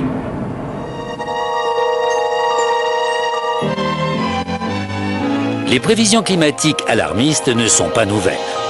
En 1974, la BBC prévient que de violents orages et de grandes inondations pourraient être le signe annonciateur d'une catastrophe imminente. Et quelle en serait la cause? Nigel Calder, le créateur de cette série télé, est alors rédacteur en chef du New Scientist. Dans The Weather Machine, nous nous faisions l'écho de l'idée dominante de l'époque, c'est-à-dire la crainte d'un refroidissement planétaire et de l'arrivée d'une nouvelle période glaciaire. Nous sommes tout petits à côté de la glace. Après des décennies à observer la chute des températures, les experts de l'époque annoncent que le refroidissement du monde aura des conséquences catastrophiques. Nous sommes sous la menace constante d'un grand gel. Cette nouvelle période glaciaire s'emparera-t-elle de nos terres et ensevelira-t-elle nos villes du Nord? Mais au milieu de ces prévisions alarmistes pointe une lueur d'espoir. Bert Bolin, un scientifique suédois, suggère timidement que le dioxyde de carbone émis par l'homme pourrait réchauffer la planète, mais il n'en est pas sûr. La planète renferme de grandes réserves de pétrole.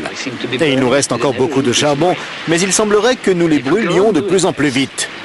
Si nous continuons ainsi, dans une cinquantaine d'années, le climat pourrait s'être réchauffé de quelques degrés. Qui sait?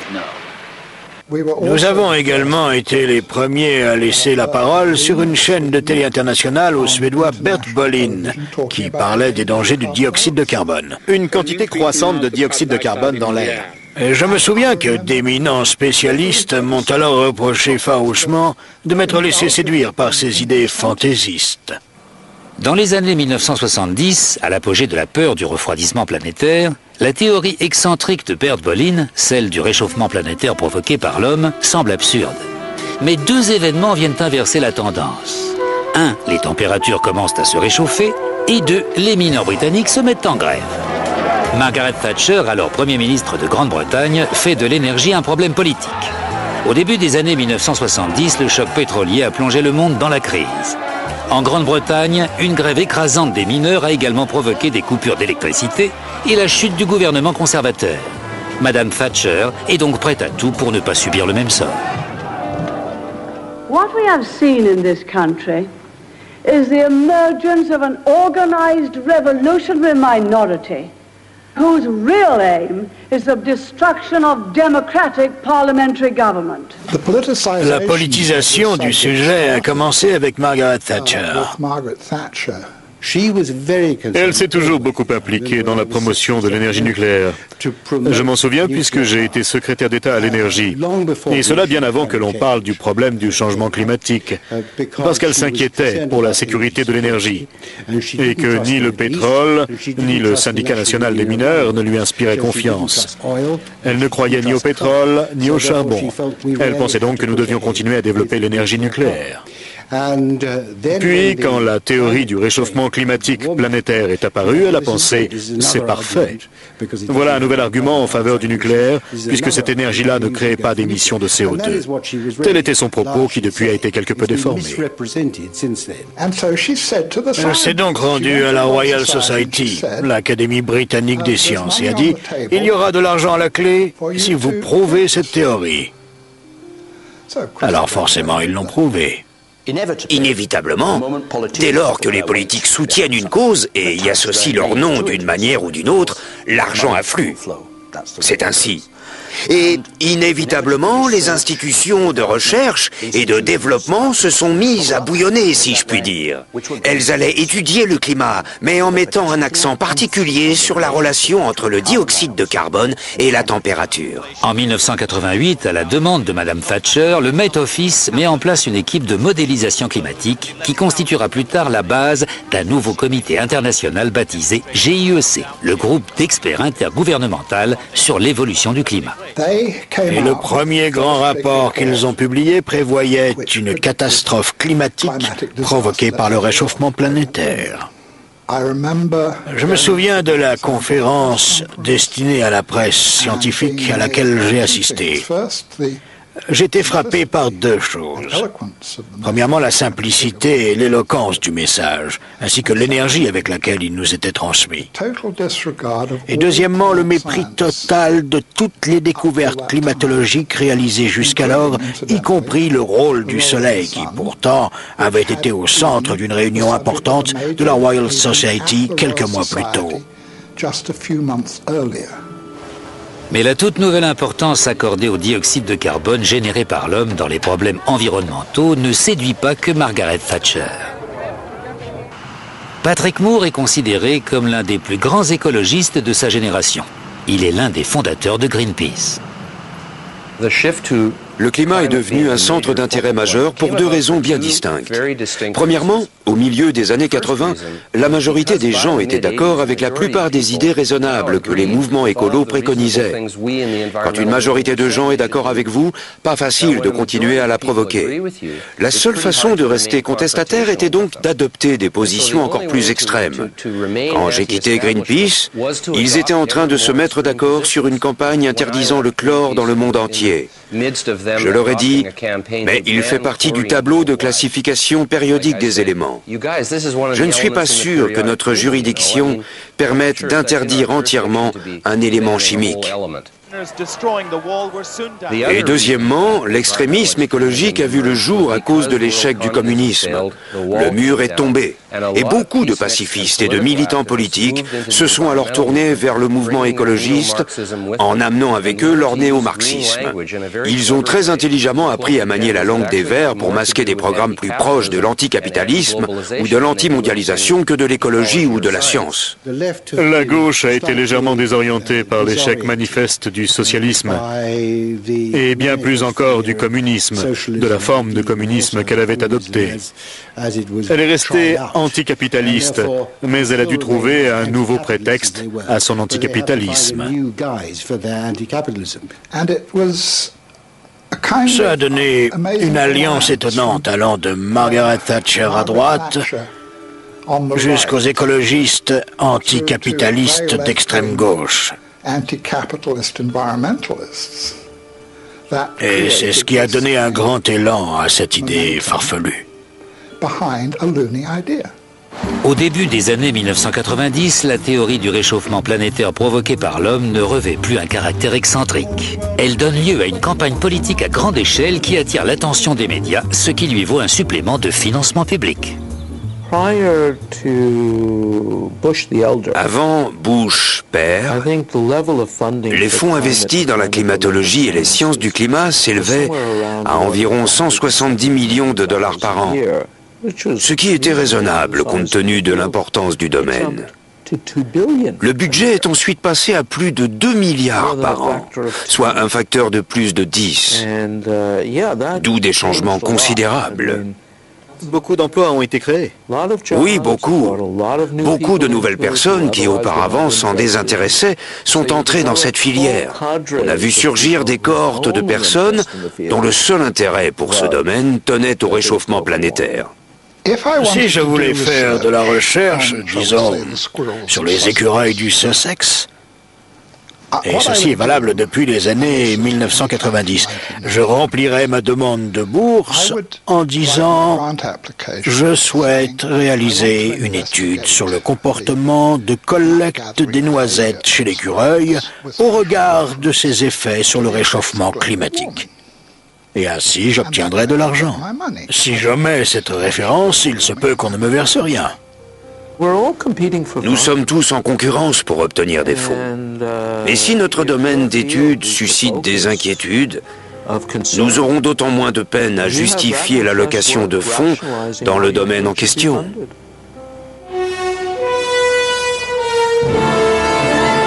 Une proportion importante de ces fonds a été consacrée à l'élaboration de modèles permettant de concevoir des projections climatiques. Mais quel est au juste le degré d'exactitude de ces modèles ? Le Dr Roy Spencer a été un chercheur de haut rang en études climatiques au Centre de vol spatial Marshall de la NASA. Il s'est vu décerner des médailles par la Société météorologique américaine et la NASA, récompensant sa contribution exceptionnelle dans le domaine scientifique. Les modèles climatiques valent ce que valent les hypothèses qu'ils intègrent. Or, il existe des centaines d'hypothèses. Il suffit que l'une d'elles soit fausse pour que la projection perde toute pertinence. Tous les modèles partent de l'hypothèse que le CO2 produit par l'homme est, plutôt que le soleil ou les nuages, la cause du changement climatique. L'analogie à laquelle j'ai l'habitude de me référer est la suivante. Ma voiture marche mal, mais je ne tiendrai compte ni du moteur, en d'autres termes du soleil, ni de la transmission, c'est-à-dire de la vapeur d'eau, et je vais me concentrer sur un écrou de la roue arrière droite, soit le CO2 produit par l'homme. Voilà à quel point la science se fourvoie. Faute d'une bonne compréhension du système climatique et d'une mise en corrélation de toutes ses composantes, les rayons cosmiques, solaires, le CO2, la vapeur d'eau, les nuages, votre modèle ne vaut rien. L'éventail des prévisions climatiques varie considérablement. Ces variations résultent d'une légère modification des hypothèses sur lesquelles les modèles sont fondés. J'ai travaillé avec des modélistes. Or, en fignolant les paramètres d'un modèle mathématique, on modélise tout et n'importe quoi. On peut faire apparaître un réchauffement ou un refroidissement du climat en y apportant des modifications. Au premier abord, les modèles informatiques ont de quoi impressionner le novice. Ils donnent souvent lieu à de folles spéculations qui se présentent sous la forme d'énoncés scientifiques rigoureux. Ils fournissent également aux médias une source abondante de scénarios spectaculaires. Ce qui me surprend, en qualité de journaliste de longue date, c'est la façon dont, sur ce chapitre, les principes journalistiques les plus élémentaires semblent avoir été bafoués. Il y a toute une nouvelle génération de reporters et de journalistes spécialisés dans l'environnement. Si vous en faites partie et que cette histoire de réchauffement planétaire est jetée au rebut, votre emploi connaîtra le même sort. Les reportages se doivent d'être de plus en plus alarmistes, parce qu'il reste heureusement une poignée de chroniqueurs aguerris prêts à déclarer « Vous teniez le même discours il y a 5 ans ». Ah oui, mais répondra-t-on aujourd'hui, c'est bien pire. Le niveau de la mer va monter de 3 mètres d'ici à mardi prochain, ou je ne sais quoi. Ils sont contraints d'adopter un discours toujours plus véhément. Les médias ont désormais coutume d'imputer le moindre ouragan ou la moindre tempête au réchauffement climatique. Mais sur quel fondement scientifique s'appuie-t-il ? C'est de la pure propagande. Tous les manuels de météorologie nous disent que la principale cause des perturbations climatiques est la différence des températures entre les tropiques et les pôles. Et on nous dit que si le climat se réchauffe, cette différence se réduira. On devrait donc en conclure que le climat sera moins rigoureux et qu'il y aura moins de variations climatiques. Mais pour une raison ou une autre, comme ce n'est pas assez catastrophiste, on vous dit le contraire. On entend parfois dire qu'un réchauffement modéré suffirait à faire fondre les calottes glaciaires polaires de la planète. Mais que nous apprend l'histoire climatique de notre planète ? Nous disposons de relevés de température effectués au Groenland il y a plusieurs milliers d'années. Le Groenland a connu dans le passé des températures bien plus élevées qu'aujourd'hui. Il y a seulement 1000 ans, il y faisait plus chaud qu'aujourd'hui, sans pour autant qu'il y ait eu de fonte glaciaire dramatique. Même si l'on considère le permagel, cette couche de glace qu'on trouve par exemple en Russie, on s'aperçoit qu'une grande partie de celui-ci a fondu il y a 7 ou 8 000 ans dans des proportions bien plus importantes que celles des projections actuelles. En d'autres termes, il s'agit là d'une évolution historique, mais le monde ne s'est pas pour autant brusquement effondré. Le professeur Seyunichi Akasofu dirige le centre de recherche arctique de l'Alaska, le plus important institut du monde en la matière. Le professeur Akasofu souligne que les calottes glaciaires sont soumises en permanence à un processus naturel d'expansion et de contraction. La chute de blocs de glace du continent antarctique, dont de temps à autre on entend parler, a dû se produire à toutes les époques.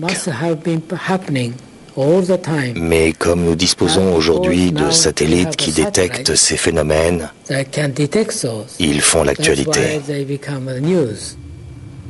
Je vois tous ces programmes télévisés relatifs au réchauffement planétaire, montrant de grands blocs de glace qui s'effondrent sur les bords des glaciers. Mais on oublie que la glace est toujours en mouvement. Ces images satellites de la NASA montrent dans toute leur ampleur l'expansion et la contraction naturelle des glaces de la mer polaire au cours des années 1990. Les journaux d'information diffusent régulièrement des images de glace se détachant des bords de l'Arctique. Ce que l'on omet de dire, en revanche, c'est qu'il s'agit d'un phénomène aussi ordinaire en Arctique que la chute des feuilles un jour d'automne. On me demande, avez-vous vu de la glace tomber sur les bords des glaciers? Oui, c'est le dégel du printemps. Il se produit tous les ans. Les journalistes nous sollicitent en permanence à l'affût d'éléments sur l'effet de serre. Je leur réponds qu'il n'existe rien de tel. Il est aussi courant d'imputer la variation du niveau des mers au changement climatique. Mais cette corrélation est-elle scientifiquement avérée? La variation du niveau des mers sur la planète est régie par 2 facteurs. D'une part, des facteurs locaux, le rapport de la mer à la Terre, lequel a, soit dit en passant, plus à voir avec l'élévation ou l'affaissement du niveau des terres qu'avec la hausse ou la baisse du niveau des eaux. D'autre part, le statisme, la variation du niveau des mers à l'échelle mondiale.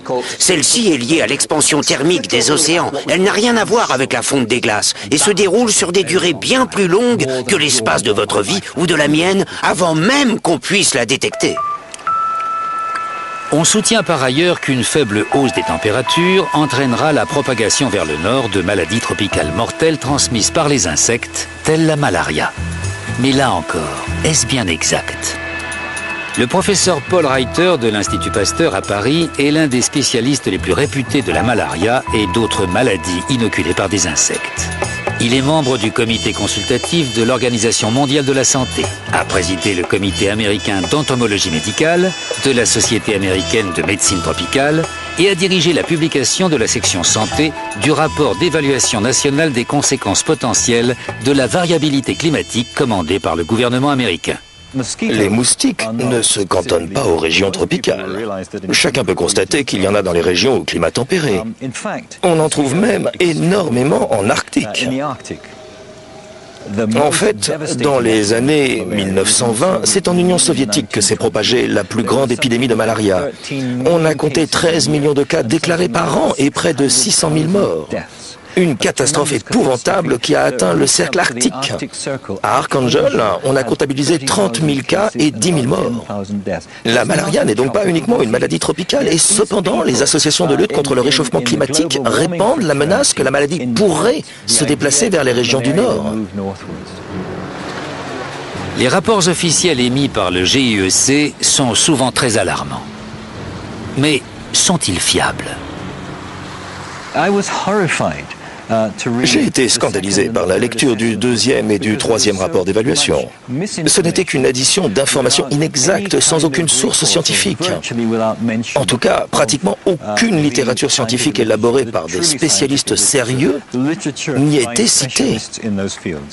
Dans une lettre ouverte au Wall Street Journal, l'ex-président de l'Académie nationale américaine des sciences, le professeur Frederick Seitz, révèle que le GIEC a bien censuré les commentaires de certains scientifiques. Il écrit « Ce rapport n'est pas conforme à la version approuvée par les scientifiques ayant contribué à sa rédaction ». De fait, plus de 15 points importants du chapitre scientifique ont été supprimés. Comme par exemple, aucune étude n'a pu prouver de façon définitive que l'on pouvait attribuer les changements climatiques aux gaz à effet de serre.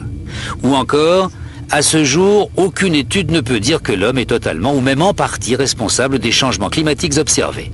Et le professeur Seitz de conclure, « Jamais je n'ai constaté une violation aussi alarmante des règles de la déontologie que celle dont témoignent les événements qui ont abouti au rapport du GIEC. » En retour, le GIEC ne nie pas avoir supprimé des articles, tout en certifiant que cela n'a pas été fait par malhonnêteté ou parti pris, et affirme que, par ailleurs, les incertitudes sur les causes du réchauffement global ont été conservées. Les modifications auraient été apportées suite à des remarques faites par certains gouvernements, par des scientifiques indépendants et par des ONG. Quand j'ai démissionné du GIEC, j'ai cru que l'affaire était classée, jusqu'à ce que je constate que mon nom figurait encore sur l'avant-projet. J'ai donc demandé qu'il soit retiré. On m'a dit que j'avais contribué à l'écrire et que par conséquent, il y resterait. J'ai répondu que je n'y avais pas vraiment contribué puisqu'on n'avait pas transcrit ce que je disais. Enfin, ça a été un vrai combat jusqu'à ce que je les menace de poursuites juridiques et qu'ils finissent par enlever mon nom. Et je ne suis pas le seul à qui ce soit arrivé. Je connais un certain nombre de personnes, de vrais spécialistes qui, n'étant pas d'accord avec la polémique, ont démissionné et qui malgré tout sont restés dans la liste des auteurs et sont entrés parmi les fameux 2500 meilleurs scientifiques du monde. De nos jours, un mouvement institutionnel très puissant soutient l'idée que l'homme est le principal responsable du réchauffement planétaire. Nous voici à Nairobi où sont rassemblés nombre de fonctionnaires dévoués, de militants d'ONG, de collecteurs de fonds pour la taxe carbone, ainsi que de journalistes spécialisés dans l'écologie. Cette conférence organisée par l'ONU va durer 10 jours. On y discutera des bouleversements climatiques de la planète et on attend plus de 6000 participants. Il ne faut pas perdre de vue que le réchauffement climatique peut créer des dizaines de milliers d'emplois. C'est une source de profit énorme. On investit des milliards de dollars dans la recherche sur le climat. Par conséquent, un grand nombre de personnes dépendent de ces investissements et ont bien l'intention que ça continue comme ça. Imaginons que quelqu'un se lève et dise « Essayons de regarder tout ça calmement, rationnellement, et de réétudier la valeur réelle de chaque affirmation. » Eh bien, cette personne serait immédiatement bannie. À trop secouer le cocotier, on risque de prendre une noix sur la tête. Cela va nous arriver, c'est compréhensible. Mais ça devient assez inquiétant, difficile à vivre, et les attaques sont de plus en plus personnelles. Il y a eu des menaces de mort et ce genre de choses. Croyez-moi, ce n'est pas une promenade de santé. De nos jours, émettre des réserves sur les causes du réchauffement climatique équivaut à prétendre que l'Holocauste n'a pas eu lieu. Je ne suis franchement pas le seul à penser que l'on pourrait comparer toute cette affaire de réchauffement climatique à une religion. Et que les gens qui ne sont pas d'accord sont traités d'hérétiques. Je suis un hérétique. Les gens qui réalisent ce documentaire sont tous des hérétiques. Ce mouvement écologique relève de l'activisme politique et les partisans sont devenus incontournables à un niveau planétaire. De nos jours, tout homme politique en est conscient. Qu'il soit de gauche, de droite ou du centre, il doit prendre en compte l'environnement. Le mouvement contre le réchauffement climatique vient de remporter une importante bataille. Même les États-Unis, qui furent un bastion de résistance, ont succombé et George Bush est désormais un allié. Dans le monde occidental, les gouvernements se découvrent un besoin urgent d'établir des accords internationaux pour restreindre la production industrielle dans les pays développés ou émergents. Mais à quel prix? Paul Driessen est un ancien militant écologiste. Ma grande inquiétude, c'est que les politiques mises en œuvre pour soi-disant lutter contre le réchauffement climatique aient une répercussion désastreuse sur les populations les plus pauvres du globe. Anne Mogella est sur le point de préparer un repas pour ses enfants. Elle fait partie des 2 milliards d'habitants, un tiers de la population mondiale qui n'ont pas l'électricité. Ces gens doivent donc faire un feu de bois ou de crottin séché à l'intérieur de leur habitat. La fumée produite par ces feux est la forme de pollution la plus dangereuse qui soit au monde. Ils n'ont pas non plus accès à l'eau potable. Par conséquent, dans les pays pauvres, près de 4 millions d'enfants de moins de 5 ans meurent chaque année à cause de problèmes respiratoires ou de diarrhée.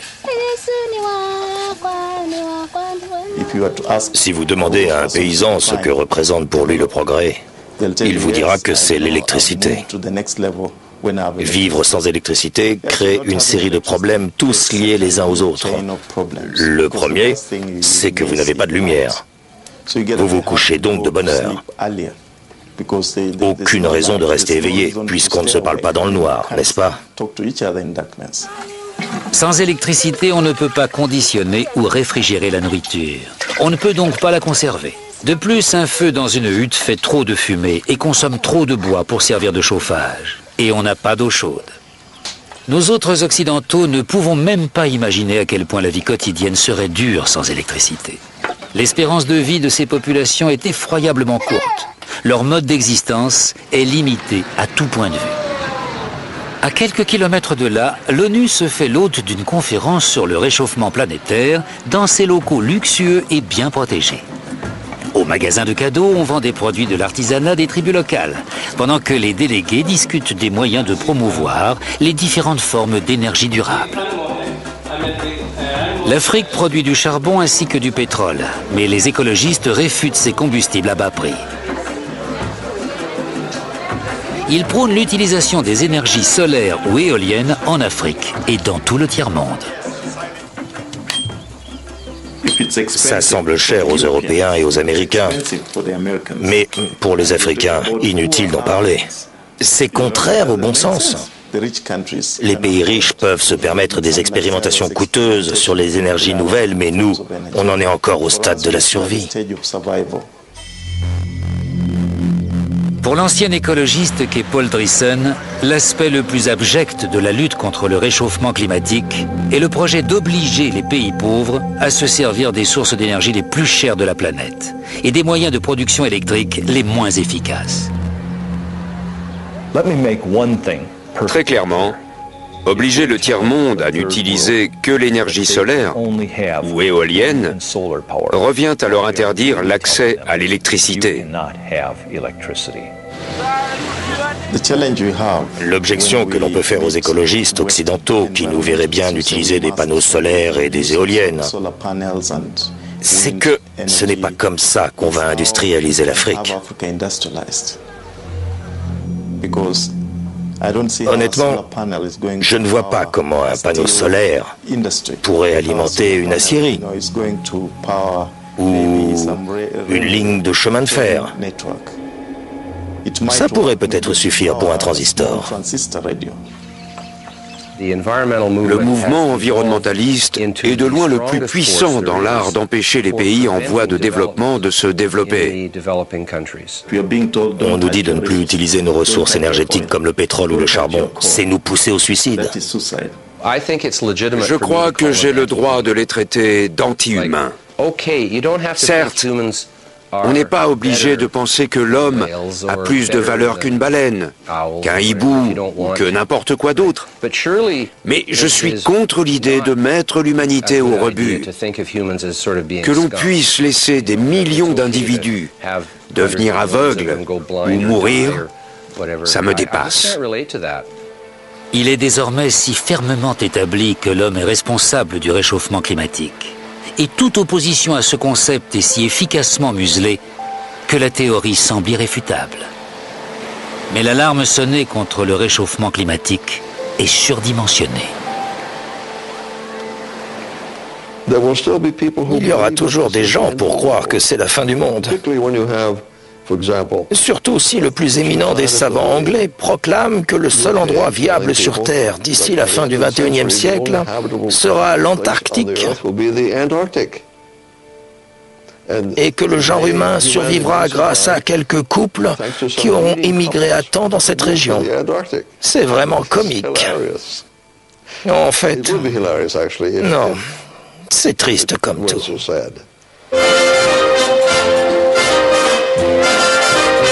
What's tomorrow's weather? What's the low? What's the high? Will it be wet or dry?